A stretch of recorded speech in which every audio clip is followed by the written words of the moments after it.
Hello focus. Recently अभी high court of Delhi, जिसको आप सभी लोग दिल्ली हाई कोर्ट के नाम से जानते होंगे, finally much awaited vacancy Delhi higher judiciary service के रिगार्डिंग अपनी वेबसाइट पे दिल्ली हाई कोर्ट ने ऑफिशियल नोटिफिकेशन पब्लिश कर दिया है। इस डिटेल्ड एडवर्टाइजमेंट में बताया गया है कि कितनी नंबर ऑफ वैकेंसी निकाली गई है, क्या एलिजिबिलिटी क्राइटेरिया आपका होने वाला है, क्या सिलेक्शन प्रोसीजर होने वाला है और कौन सी डेट से पहले आपको ये फॉर्म फिलअप कर देना है ताकि आप इस रिक्रूटमेंट प्रोसेस का पार्ट बन पाए, और क्या सिलेबस आपका इस पूरे रिक्रूटमेंट प्रोसेस में आने वाला है।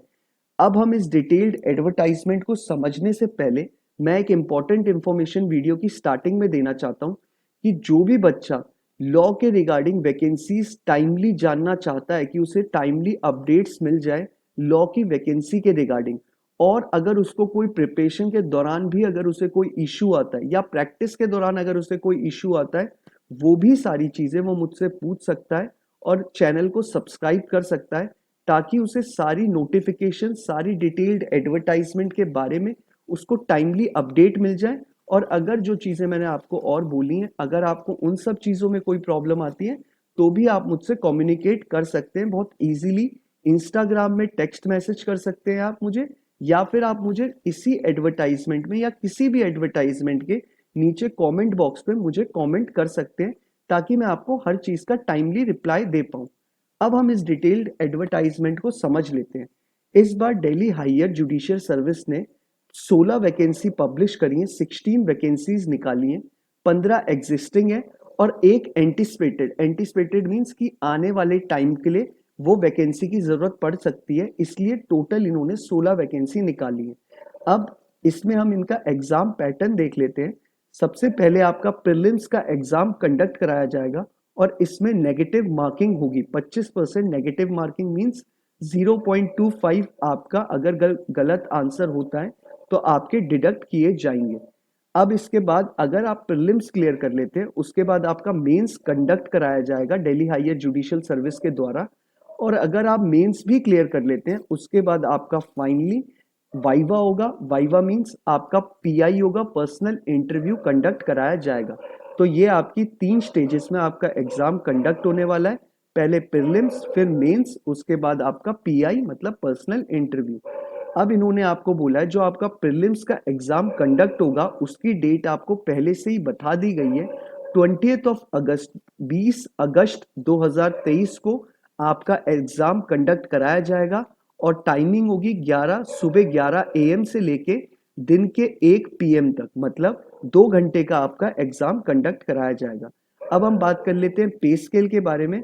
आपका 7th पे कमीशन के अकॉर्डिंग आपकी पे स्केल होगी और लेवल 13A आपका पे स्केल का लेवल होगा।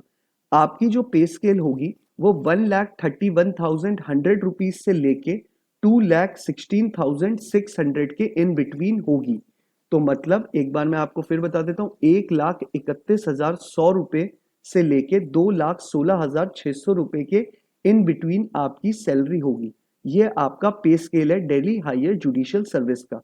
अब हम बात कर लेते हैं इसके कि इसमें क्राइटेरिया क्या रखा गया है जिसके लिए आप इस फॉर्म को फिल कर सकते हैं या नहीं कर सकते। आप सिटीजन होने चाहिए इंडिया के और आपकी प्रैक्टिस को मिनिमम 7 साल कंप्लीट हो जाने चाहिए एज अ प्रैक्टिसिंग एडवोकेट। मतलब आपको कोर्ट रूम में विजिट करते हुए और कोर्ट्स के साथ एनरोल हुए हुए आपको 7 साल कंप्लीट हो जाने चाहिए, तभी आप इस रिक्रूटमेंट प्रोसेस का पार्ट बन पाएंगे। अब आपको अपने 7 साल जो आपकी प्रैक्टिस आपने जब से स्टार्ट करी होगी, आपको वो कैलकुलेट करनी है 29/7/2023, मतलब 29 जुलाई 2023 के अकॉर्डिंग आपको देखना है कि आपके 7 साल कंप्लीट हुए हैं या नहीं। सेकंड क्राइटेरिया इसमें बोला गया है कि आपके एज में आपके 35 ईयर्स कंप्लीट हो गए हों। अगर वो नहीं हुए हैं तो भी आप इस रिक्रूटमेंट प्रोसेस का पार्ट नहीं बन सकते, इवन दो आपके प्रैक्टिस को 7 साल कंप्लीट हो गए हों। तो मतलब आपको 35 से 45 के एज के इन बिटवीन होना पड़ेगा, तभी आप इस रिक्रूटमेंट प्रोसेस का पार्ट बन पाएंगे। आपको अपनी एज जो कैलकुलेट करनी है वो 1 जनवरी 2023 के अकॉर्डिंग करनी है। अब हम बात कर लेते हैं इसके दो सिंपल, एक बार मैं फिर से रिपीट कर देता हूं, दो ही सिंपल एलिजिबिलिटी क्राइटेरिया है आपके प्रैक्टिस आपके प्रैक्टिस को 7 साल कंप्लीट हो जाने चाहिए और कौन सी डेट से 29 जुलाई 2023 तक आपके 7 साल प्रैक्टिसिंग एडवोकेट आपको कंप्लीट हो जाने चाहिए। सेकंड, आप 35 टू 45 के इन बिटवीन आपकी एज को लाई करना होगा। तो ये दो एलिजिबिलिटी क्राइटेरिया अगर आप कंप्लीट करते हैं तो आप इस रिक्रूटमेंट प्रोसेस का पार्ट बन सकते हैं। बाकी आपको अगर कोई इशू आता है कोई भी फॉर्म फिलअप करने में, तो आप नीचे मुझे कमेंट बॉक्स में रिप्लाई कर सकते हैं। मैं ज़रूर आपको टाइमली बेसिस पे रिप्लाई कर दूंगा और आपकी क्वेरी को रिजॉल्व करने की कोशिश करूंगा। अब इसमें बताया गया है कि जो आपके डेट एंड टाइम जो आपका कमेंसमेंट होगा, कौन सी डेट से पहले आपको ये फॉर्म फिलअप कर देना है और कब से रजिस्ट्रेशन चालू हो रहे हैं। 14 जुलाई 2023 से आपके रजिस्ट्रेशन चालू हो चुके हैं, मतलब आज के दिन मैं ये वीडियो रिकॉर्ड कर रहा हूँ 14th ऑफ जुलाई को ही। तो आप 14th ऑफ जुलाई से कभी भी अपना रजिस्ट्रेशन चालू कर सकते हैं, रजिस्ट्रेशन कर सकते हैं। और इस फॉर्म को फिलअप करने की लास्ट डेट रखी गई है 29 जुलाई 2023, मतलब 29th of July 2023 before 5:30 PM आपको ये फॉर्म फिलअप कर देना है। पेमेंट और रजिस्ट्रेशन दोनों कंप्लीट कर लेने हैं, तभी आप इस रिक्रूटमेंट प्रोसेस का पार्ट बन पाएंगे। अब हम बात कर लेते हैं इसकी फीस के रिगार्डिंग। इसमें बोला गया है कि जो जनरल कैटेगरी है उनके लिए 2000 रुपीज 2000 रुपये फीस रखी गई है, और जो रिजर्व कैटेगरी माने SC ST और PWD कैटेगरी से बिलोंग करते हैं उनके लिए 500 रुपीज की फीस रखी गई है। आपको ये पेमेंट ऑनलाइन कैसे भी आप कर सकते हैं। अब इन्होंने एक चीज और बोली है कि आपको कोई भी चीज print out Delhi high court को नहीं भेजनी है, आपको सब कुछ ऑनलाइन ही काम करना है, ऑनलाइन ही अपना रजिस्ट्रेशन और पेमेंट कंप्लीट करना है। अब इसमें बात कर लेते हैं ब्रेकअप की कि कौन सी कैटेगरी में 16 वैकेंसीज में कितनी वैकेंसी कौन सी कैटेगरी के लिए निकाली गई है। जनरल कैटेगरी के लिए इन्होंने 3 वैकेंसी निकाली है, स्केड्यूल कास्ट के लिए इन्होंने 7 वैकेंसी निकाली है, स्केड्यूल ट्राइब के लिए इन्होंने 6 वैकेंसी निकाली है, which makes the total number of vacancy 16। तो 16 वैकेंसी निकाली है, ये मैंने आपको कैटेगरी वाइज बता दी। अब हम बात कर लेते हैं इसमें PWD कैटेगरी के लिए इन्होंने 3 वैकेंसी निकाली है। तो ठीक है, अब हम बात कर लेते हैं इसमें नीचे आके कि इन्होंने हमारा क्या सिलेबस रखा है एग्जाम के प्रीलिम्स के लिए और मेंस के लिए। प्रीलिम्स के लिए इन्होंने जो आपका एग्जाम बताया है कि आपका कौन कौन से सब्जेक्ट कौन कौन से एक्ट आपके आएंगे इस एग्जाम में, उसको देख लेते हैं हम।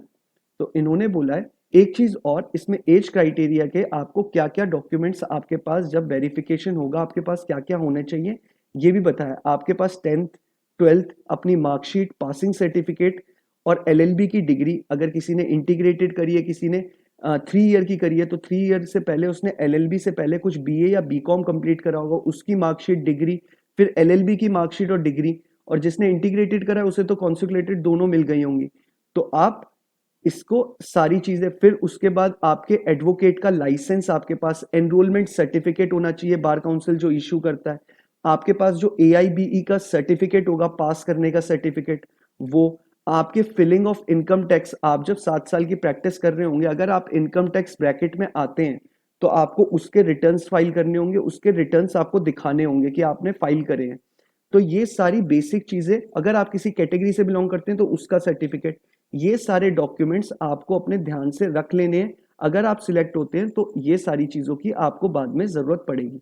अब हम सिलेबस की बात कर लेते हैं, प्रीलिम्स में आपका क्या क्या सिलेबस आने वाला है। पहले एक चीज और बता दूं, ये दोनों इनके 3 एडवर्टाइजमेंट पब्लिश करे हैं दिल्ली हाई कोर्ट ने। तीनों एडवर्टाइजमेंट आपको नीचे डिस्क्रिप्शन बॉक्स में मैं अवेलेबल करा दूंगा। फॉर्म फिलअप के लिए अप्लाई हेयर का एक ऑप्शन दे रखा होगा, उस लिंक पे आप डायरेक्टली जाके फॉर्म को फिलअप भी कर सकते हैं, और उसके ऊपर सारे एडवर्टाइजमेंट, तीनों एडवर्टाइजमेंट भी दे रखे हैं, आप खुद से भी इन्हें पढ़ सकते हैं। लगभग आपका बहुत सिलेबस इसमें आने वाला है, तो आपको इसकी प्रिपरेशन बहुत अच्छे से पहले से ही कर रखी होगी बच्चों ने।